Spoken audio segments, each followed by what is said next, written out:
Assalamualaikum warahmatullahi wabarakatuh. Perkenalkan, nama saya Anissa Uhusna Aprilia dengan NIM 21482011109 dari Prodi Farmasi dengan dosen pengampu Bapak Denny Sutrisno MPD. Di sini saya akan menjelaskan materi tentang sistem metrik.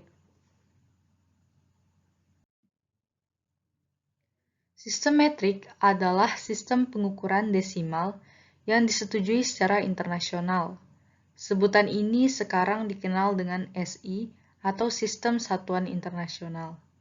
Sistem pengukuran resmi yang digunakan hampir tiap negara di dunia, kecuali Amerika yang menggunakan sistem imperial, Liberia, dan Myanmar.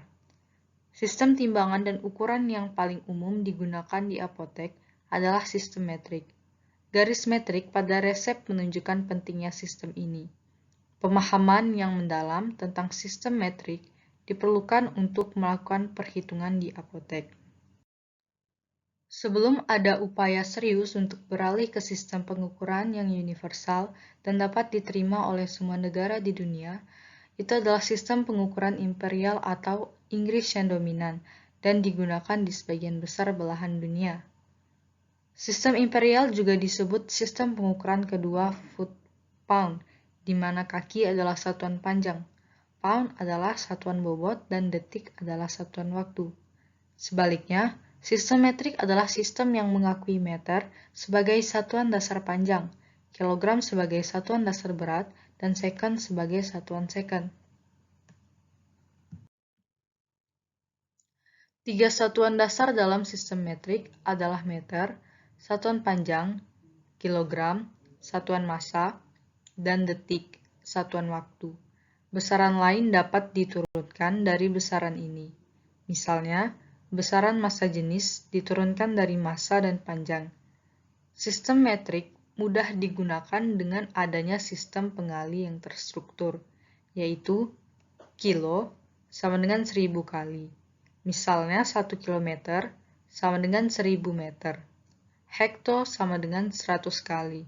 Misalnya 1 hektometer sama dengan 100 meter. Deka sama dengan 10 kali. Misalnya 1 dekameter sama dengan 10 meter.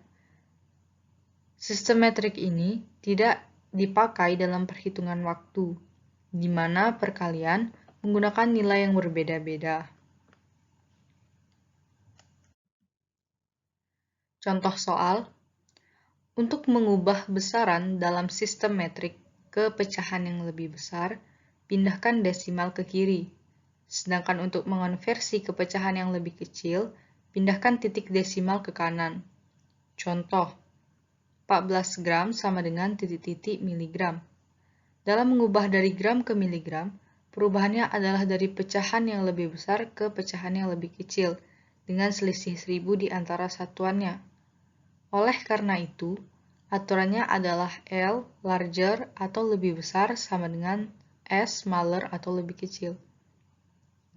Karena ada selisih 1000 antar satuan, desimal harus dipindahkan 3 tempat ke kanan, menjadi 14 gram sama dengan 14.000 miligram.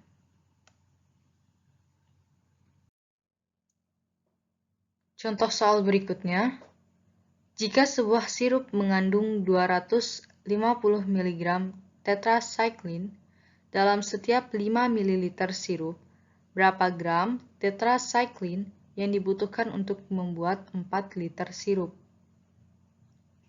Untuk menjawab soal tersebut, pertama, rubah 250 mg menjadi gram, yaitu dengan dibagi 1000, menjadi 0,25 gram. 4 liter dirubah ke mililiter, yaitu dengan dikali 1000, menjadi 4000 mililiter. Kemudian dilanjutkan dengan membuat perbandingannya, yaitu 0,25 gram per 5 mililiter, sama dengan X gram per 4000 mililiter. Kemudian kalikan silang kedua bilangan tersebut menjadi 5 kali X sama dengan 0,25 kali 4000. 5X sama dengan 1000, X sama dengan 200 gram. Jadi, untuk membuat 4 liter sirup, dibutuhkan 200 gram tetracycline.